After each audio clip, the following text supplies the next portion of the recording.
Ces plantureuses créatures aux déhanchés langoureux exhibent leur parure grise anthracite. Elles scrutent.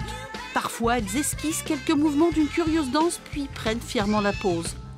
Bienvenue à la ferme des Autruches, le fief de ces demoiselles à plumes, et cela depuis 20 ans. On élevait de la volaille, de la poule pondeuse, et puis ça commençait à décliner. Et il fallait que je me recadre un petit peu. Et comme je ne savais pas quoi faire autre chose que de ramasser des œufs, j'ai cherché une autre poule du moins, qui pouvait en produire aussi. On a commencé petit, puis maintenant on arrive à environ à 150 bêtes. Située en plein cœur du Civrésien, la petite Afrique de Gilles Collin accueille ses autochtones de la famille des ratites sur 3 hectares.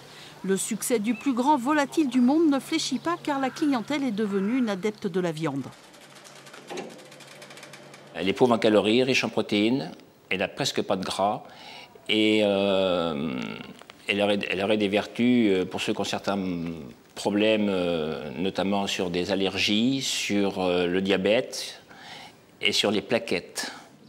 Pas question pour le producteur de vendre des plumes pour parer les costumes des belles de nuit.